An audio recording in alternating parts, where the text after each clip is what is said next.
말씀 보겠습니다. 마가복음 10장의 말씀 같이 봅니다.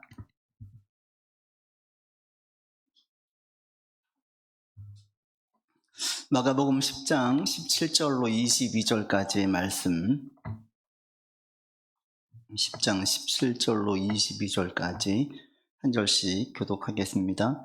예수께서 길에 나가실새 한 사람이 달려와서 꿇어 앉아 묻자오되 선한 선생님이여 내가 무엇을 하여야 영생을 얻으리이까?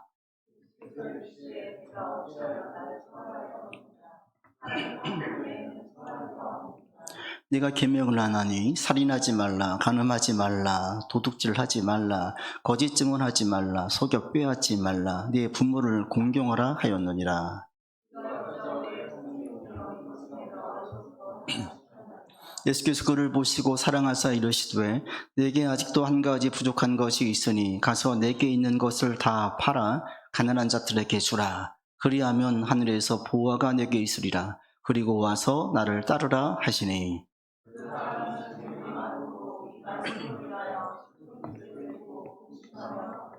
아멘. 이 본문은 상당히 충격적인 내용이 담긴 본문이죠. 예수님을 믿고 따르려면 이 청년에게 요구한 게 재산을 다 팔아가지고 가난한 사람들에게 그냥 다 주고 따라오라는 거예요. 이 본문 그대로 하면 우리가 예수님을 따르려고 하면 여러분 있는 거 싹 팔아가지고 가난한 자들에게 주고 따라와야 되는 거예요. 그리고 이것을 그대로 또 행하신 분이 있어요. 국제선교회라고 그 웩이라는 국제선교회가 있는데 이 WEC, 우리나라에는 많이 알려져 있지 않지만 세계적으로 매우 건강한 선교단체예요. 이 선교단체를 창설한 C.T. 스터드라는 분이 그 영국의 백만장자인데 또 그 당시에 유명한 그 운동 선수였어요. 그 당시 영국에서 정구가 유명했는데 아주 유명한 선수였어요. 알려주는 분이었어요. 이분이 예수 믿은 다음에 가지고 있는 모든 재산을 교회에 다 헌금했어요. 그리고 선교단체 WEC를 만들고 거기에 필요한 모든 돈들은 성도들의 헌금과 여러 단체의 기부금으로 운영을 했어요. 그래서 실제로 이렇게 살았어요. 그래서 그게 아주 그 당시에 크게 이슈가 됐었고 지금까지도 이분을 얘기하면 그 내용을 빼놓을 수가 없죠. 근데 그분들이 다 사실은 이 본문에 이제 근거해서 다 팔고 그냥 가자. 이분이 이제 왜 그랬냐 그러니까 그게 있으면 자기가 언제든지 돌아갈 수가 있으니까 아예 그 돌아갈 그 자리를 없애버렸다라는 거예요. 그래서 갔대요. 근데 사실 이 본문은 그런 내용이 아니에요. 믿을 때에 우리가 그러면 다 팔아야 됩니까? 그런 내용이 아니에요. 이 본문을 제일 악용하는 게 어디냐면 이 이단들. 제가 지금도 기억나는데 1999년도 2000년 되기 직전에 주님 막 재림한다 그랬어요. 난리가 났어요. 제가 알고 있는 장로님도 이분이 대학교 교수님인데 성경에 대해서 모태신앙인데도 적금 깨가지고요. 거기도 헌금했어요. 실제로. 주님 오실 줄 알고. 나중에 그 이장님을 자꾸 보니까 그 집에 들어가 보니까 집안에 현금 따발이 가득했대잖아요. 달러가 가득했대. 주님 곧 오시는데 그걸 왜 가지고 있어요? 다 선교하고 헌금해야지. 그 선교하고 전도하는 데 써야지. 그걸 왜 자기 집에 가지고 있어요? 이단들이 제일 많이 하는 게 그런 부분이에요. 왜 그랬냐? 이 본문이에요. 팔아가지고 그 뭐 할 거냐? 전부 다 팔아가지고 교회 헌금하고 주님 오실 때 준비하자. 그래서 이단들은 이런 공동체 생활하는 이단들이 꽤 있었고 거기에서 아주 고통스럽게 신앙생활 했던 분들이 꽤 있었어요. 너무 안타깝죠. 잘못된 이 사기꾼 목사들에게 넘어가가지고 거기에 미혹당한 거예요. 근데 그들이 결국에는 이단들의 교주들 보면 자기 배만 불려요. 그런 이단들이 한두 명이 아니에요. 우리나라에도 자칭 예수란 자들이 얼마나 많은지 몰라요. 근데 그럴 때 이 본문을 심심치 않게 인용합니다. 이 봐라, 다 팔아가지고 나눠주고 오라고 했지. 하나님께 다 헌금하고 같이 하자. 근데 이 본문은 절대 그런 본문이 아니에요. 첫 번째로 왜 그러냐? 이 본문 외에 어디에도 누구에게도 예수님은 재산을 다 팔아가지고 가난한 자들에게 주고 따르라고 말씀하신 적이 없어요. 여기만 예외적이에요. 여기 이외에는 말한 적이 없어요. 그리고 예수님을 따랐던 제자들 가운데에 재산 다 팔고 온 제자 아무도 없어요. 그냥 두고 왔어요. 두고. 아내와 자녀들 두고 베드로, 야고보, 요한 다 어부였잖아요. 그냥 안 팔았어요. 그냥 두고 따라온 거예요. 얘기하지 않으셨어요. 그래서 이 말씀을 여러분 바르게 아는 게 너무 중요해요. 여러분 가운데 자꾸 이 말씀을 좀 깨우쳐가는 분들이 많았으면 좋겠어요. 특히 이제 성경에 좀 알고 있다 했는데 오해하시는 분들. 지금 우리가 22절까지 읽었지만 사실은 이 본문은 어디까지 이어지냐면요. 17절로 31절까지가 이어져요. 여기에서 봐야 돼요. 17절에 있는 청년과의 대화가 31절까지로 쭉 이어진다고 보시고 같은 맥락에서 본문을 보셔야지 전혀 오해가 없어요. 끊어서 보면 이게 오해가 되어져. 그러니까 31절도 많이 인용하잖아요. 먼저 된 자로서 나중되고 나중된 자로서 먼저 될 것이다. 많이 인용하잖아요. 이 맥락을 17절로 쭉 이어서 봐야 돼요. 그래서 여러분 말씀을 좀 볼 때 하나씩 좀 깨우쳐가는 은혜가 있으면 좋겠고요. 오늘도 하나 좀 깨닫고 가시면 좋겠습니다.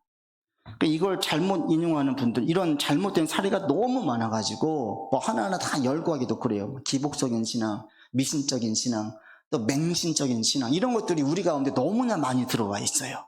이것도 자꾸 제거할 수 있기를 바라요.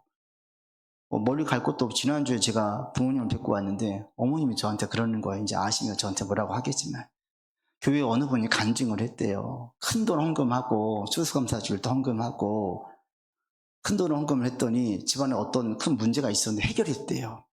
그 얘기를 듣고 우리 어머님이 권사님이거든요. 성경도 많이 읽으셨어요. 이분이 헌금을 큰돈을 했대요. 그리고 저한테 푸념식으로 말하는 거예요. 근데 왜 내 기도는 안 들어주신다니. 그 얘기를 들을 때 참 우리 가운데 너무나 뿔이 들어와 있는 거예요. 이 기복적인 부분이. 그런 간증들이 잘못하면 이런 오해를 불러일으키는 것들 나중에 들어주시겠죠. 제가 그냥 그러고 넘어갔는데 이걸 어떻게 설명을 해야 되는지 이 잘못된 부분들을 그 생각을 했어요. 여러분 말씀을 통해서 하나님 이 말씀 위에서 건강하게 세워갈 수 있기를 바랍니다. 죄송하지만 오늘날 한국교회에 잘못되어져 있고 잘못 가르치는 교회들이 너무 많아요. 그래서 우리가 거기에 대해서 분별을 하셔야 돼요. 그럼 오늘 본문은 무슨 말씀이냐? 이 본문이 어떤 내용인지 실마리를 17절에서 찾을 수가 있습니다. 17절 말씀 같이 읽겠습니다. 예수께서 길에 나가실새 한 사람이 달려와서 꿇어앉아 묻자오되 선한 선생님이여 내가 무엇을 하여야 영생을 얻으리까? 이 본문이요 마태복음과 누가복음이 똑같이 있어요. 이게 공간복음에 다 있다는 얘기는 그 당시에 그만큼 임팩트가 있다는 얘기예요. 그리고 아주 의미가 크기 때문에 다 집어넣었어요. 이 고대 성경을 쓸 때에는 다 의미의 관점을 뒀지 사실상 우리처럼 실증주의에 입각하지 않았습니다. 그러니까 실증이 이게 얼마까지가 팩트냐 이게 안 중요하고 여기에서 어떤 메시지를 전하려고 다 집어넣는 거예요. 사실이긴 하지만 메시지가 중요한 거예요. 그 본문에 보시면 이 청년이 예수님께 무슨 질문을 합니까? 뭐에 대해서 물어요? 영생에 대해서 물어요.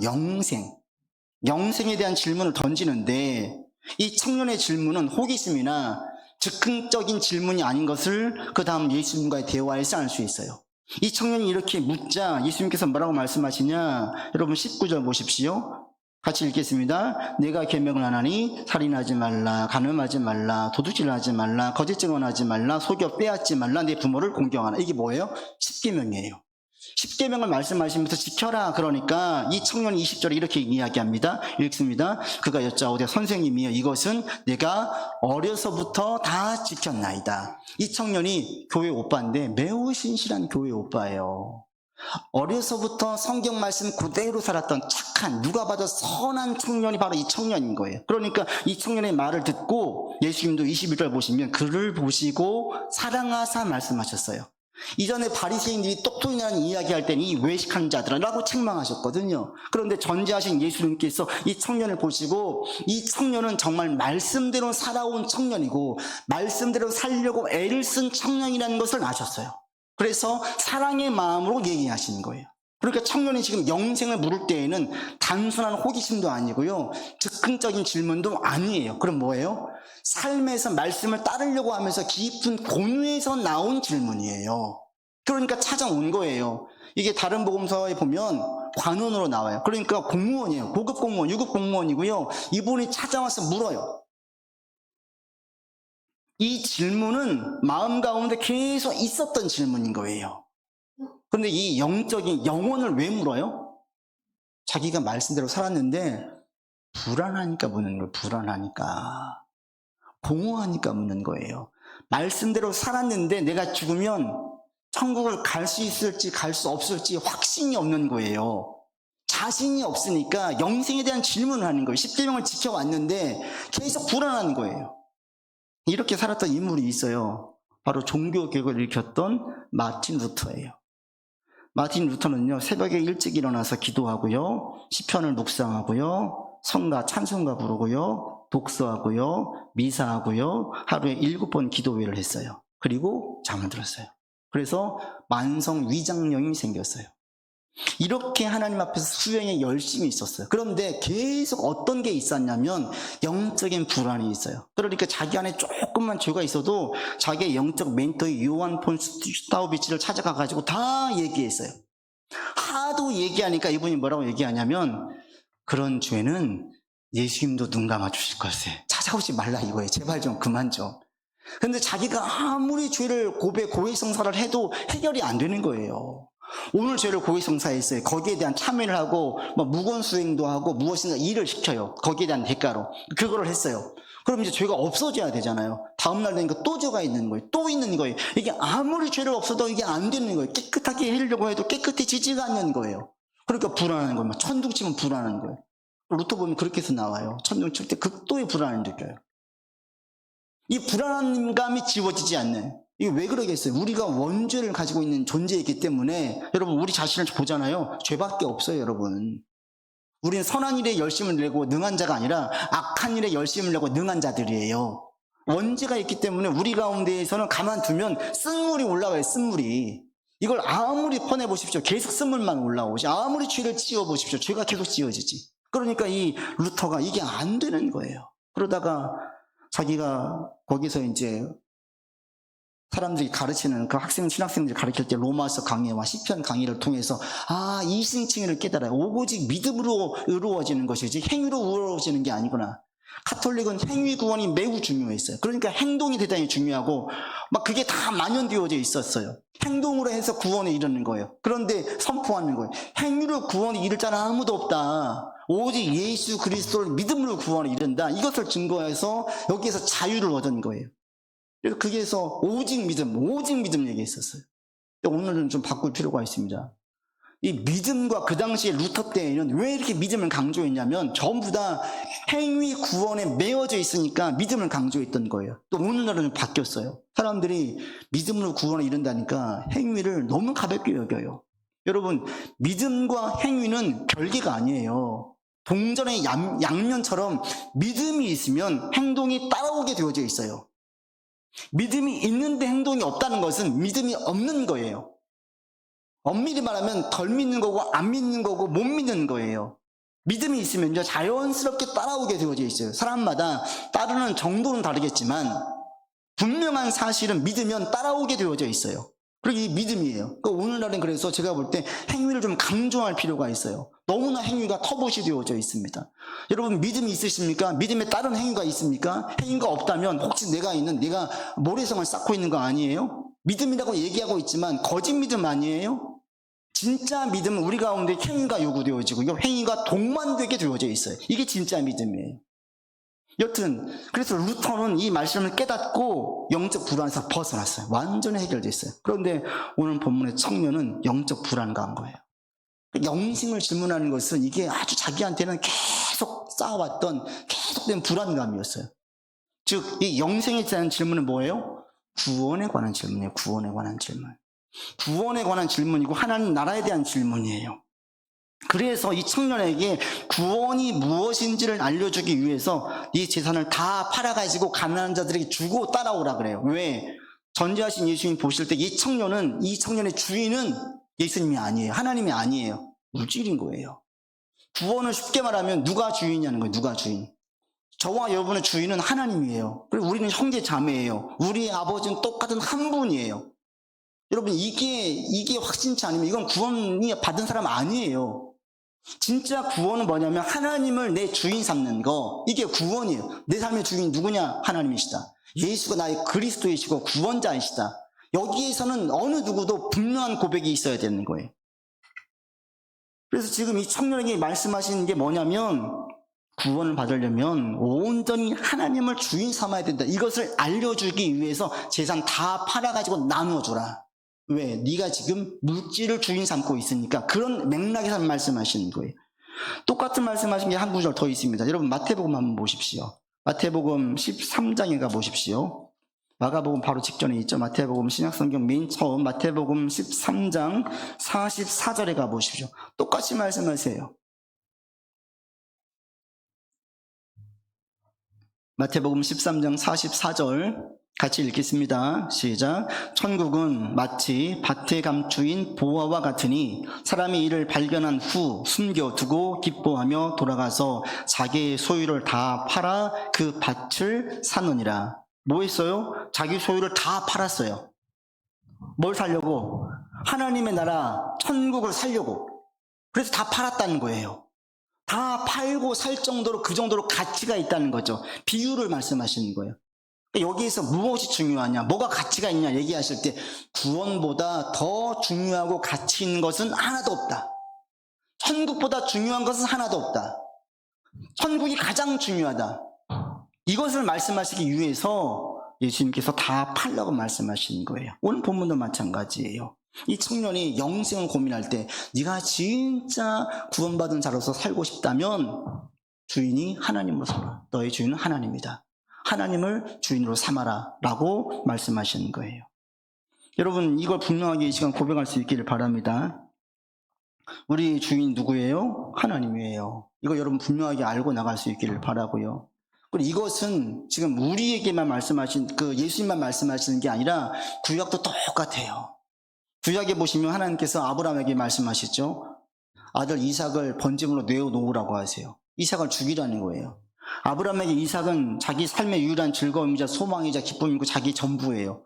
내어놓으래요. 차라리 이삭을 위해서 자신을 죽으라고 얘기하면 얼마든지 할 수가 있어요. 그런데 자기의 가장 기쁨이고 보람인 자식을 죽이라 하는 얘기는 너무나 이것은 말도 안 되는 얘기예요. 근데 아브라함이 어떻게 합니까? 어떤 불평도 원망도 이유도 제기하지 않고 그대로 따라가요. 이게 하나님 왜 이런 요구를 하실까요? 하나님께서 말리시지 않으셨다면 아브라함은 정말 아들을 죽였을 거예요. 이게 뭘 얘기하는 거예요? 따르는 믿음이라는 게 뭐냐? 하나님이 가장 중요하다. 자식보다 중요하다. 말씀 따를래? 자식을 따를래? 하나님 말씀이 첫 번째라는 거예요. 이것을 알려주려고 아브라함을 샘플로 우리 가운데 보여주셨어요. 그 뒤에 있는 요셉, 모세, 기드온 계속 보면 전부 다 같아요. 사람 의지하지 마라. 하나님만 의지해라. 이 말씀하시는 것을 볼 수가 있습니다. 그래서 우리 가운데 구원이란 뭐냐? 하나님 제일 첫 번째다. 그래서 이것을 오늘 본문에 보시면 다시 보십시오. 마가복음 9장 보시면 29절에 총망라에서 이렇게 주님께서 말씀하셔요. 9장 29절 마가복음 10장 29절의 말씀 같이 보십시오. 10장 29절 같이 읽겠습니다. 예수께서 이르시되 내가 진실로 너희에게 이르노니 나와 복음을 위하여 집이나 형제나 자매나 어머니나 아버지나 자식이나 전토를 버려야 된다는 거예요. 첫 번째 여기서 말한 집은 뭐냐면 가장 기본적인 안전을 보장해 주는 거예요. 오늘날 우리 가운데 가장 기본적인 안정을 보장해 주는 것. 이게 집이에요. 지금의 집과는 다르죠. 그 당시에는 여행 자체가 위험하고 어려웠었어요. 그러니까 집이라는 게 공동체를 말해요. 이 공동체 안에 있으면 안전한 거, 기본적인 안전. 이것보다도 하나님 더 중요하다. 형제, 자매, 어머니, 아버지, 식구보다도 하나님이 더 중요하다. 전토. 지금 우리 삶에 있는 돈, 물질 이걸 말해요. 여러분 가지고 있는 돈보다도 하나님 말씀을 따르는 게 더 중요하다. 그래서 이걸 예수님께서 29절에 총망라해서 다 말씀하시는 거예요. 뭐가 제일 중요하냐? 우리에게 있는 모든 것들, 그 무엇보다도 우리 하나님 가장 중요하다. 우리가 말하면 여러분 다니고 있는 직장, 우리가 들었던 보험, 또 연금, 또 우리 식구들, 또 내게 있는 돈, 이 모든 것보다 가장 중요한 게 뭐냐? 주님 말씀 따르는 거라는 거예요. 이게 바로 구원이다 라고 얘기하고 있습니다. 지금 어디서 나는 소리인지 모르겠는데 밖에서 나는 것 같은데요.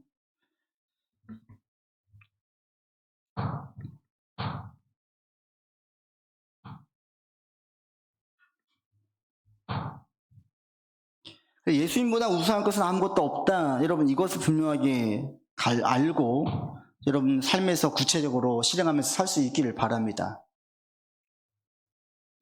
우리가 가장 중요할 게 뭐냐? 예수님 말씀을 따르는 거고 예수님을 우선하는 거다. 이것을 지금 얘기하고 있는데 여러분 이것을 그냥 고백하는 거하고 사는 거하고는 완전히 달라요. 이렇게 살려고 할 때 우리의 삶에 어떤 부분이 있냐면 여러분 30절에 보십시오. 내게 있는 그 무엇보다도 식구보다도 돈보다도 주님을 가장 우선한다는 게 뭐냐? 30절 보시면 복을 말씀하실 때 중간에 뭘 얘기하시냐? 박해를 겸해받는데요. 여러분이 주님을 제일 첫 번째 두고 살려고 애를 쓰잖아요. 반드시 따라오는 게 뭐냐면 어려움과 시련이 있어요. 박해가 있어요. 이거 없이 주님을 온전히 따를 수가 없습니다. 아는 권사님 한 분이 저한테 상담을 청한 적이 있어요. 자기가 지금 그 상가를 분양받아가지고 임대를 내놓았는데 성인 PC방이 들어오겠대요. 성인 PC방이.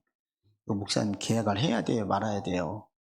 자기 친척 중에 성인 PC방 들면서 폐인된 분이 있어요. 성인 PC방이 결국 돈 넣어가지고 막 하는 거잖아요. 도박하는 거잖아요. 이걸로 폐인된 분이 있는데 자기가 지금 이걸 해야 될지 안 해야 될지. 왜냐하면 이게 지금 분양을 받을 때 다 대출 받아가지고 분양 받았으니까 이자가 만만치가 않은 거예요. 수백이 들어가는 거예요. 많이 들어가요. 거의 500 이상 들어가요. 이자가 크잖아요. 그러니까 이거를 지금 그냥 PC방, 성인 PC방 해도 됩니까? 안 됩니까? 물어보는 거예요. 권사님 그건 아닌 것 같은데요? 그죠? 저도 그게 아닌 것 같아요. 그리고 넘어갔어요. 근데 그러고 난 다음에 한참 지나고 나니까 제가 계속 생각이 드는 거예요. 이게 매달 몇백씩을 내야 되니까 내가 얘기를 잘한 건지 잘못한 건지 고민이 되는 거예요. 볼 때마다, 생각이 날 때마다. 그래서 계속 생각을 하는데 점점 확신이 드는 게 내가 잘 얘기했다. 확신이 들었어요. 최근에 다시 한번 만나서 그 얘기가 나온 적이 있었어요. 목사님 그건 잘하신 거예요. 저도 그렇게 생각합니다. 목사님 이렇게 얘기를 하세요. 그러면 지금 그 상가가 어떻게 됐을까요? 나갔을까요? 아직도 안 나갔어요. 지금도 매달 이자를 내서 힘들게 메고 가고 있어요. 다른 데를 통해 가지고. 그런데 시간을 지나고 생각을 하면 할수록 잘한 거예요. 그러니까 이때는 그분이 이건 테스트죠, 목사님. 테스트죠. 돈이 먼저냐, 하나님이 먼저냐. 돈을 생각하면 해야 되겠는 거예요. 근데 이것은 하나님께서 보실 때 분명히 옳지 않다라고. 왜? 사람들 페인 만들면서 자기 이익을 챙기는 거니까 이건 아니라는 생각이 들었다라는 거죠. 하나님의 뜻은 어긋난다. 돈을 생각하면 해야 되는 건데 말씀을 생각하면 하면 안 되는 거예요. 믿음을 생각하면 하면 안 되는 거예요. 그럴 때 요구되는 거죠. 이건 테스트예요. 그때 믿음을 택했어요. 어때요? 손해를 보는 거예요. 어려움을 겪는 거예요. 버텨야 되는 거예요. 나갈 때까지 견뎌야 되는 거예요. 믿음을 지킨다는 것은요, 그렇게 쉬운 게 아니에요. 다 해결되는 게 아니에요. 어려움이 따라요. 그렇지만 그걸 잘 선택을 한 이유가 만약에 돈을 선택했다면요. 돈 선택했으면 그게 그분이 구원받고 못 받고 문제는 없죠. 구원받겠죠. 그런데 한 번 돈을 선택하고 믿음을 버리면 이게 한 번으로 끝나지 않습니다. 이보다 더 큰 돈 문제가 걸리면 그때도 반드시 돈을 택합니다. 점점 돈을 쫓는 인생이 됩니다. 그리고 이런 신앙이 변질되어지는 거예요. 그래서 이번이 중요한 거예요. 이분이 이제 믿음을 택해서 지금 손해를 보면서 견디고 있지만 이 시기가 지나가고 나면 이분에게 큰 돈이 들어와도 더 이상 시험이 들지 않아요. 이제 돈 문제는 넘어서 버리는 거예요. 믿음으로 넘어서 버렸어요. 이미 이 힘든 시기를 겪어봤기 때문에 돈이 먼저가 아니라 믿음이 먼저인 거예요. 이게 매우 현실적이고 구체적인 거예요. 여러분 신앙생활은 이렇게 현실적인 것이고 구체적인 것입니다. 그냥 입으로 고백한다고 끝나는 게 아니에요. 말씀대로 살아내는 것은 쉬운 일이 아니에요.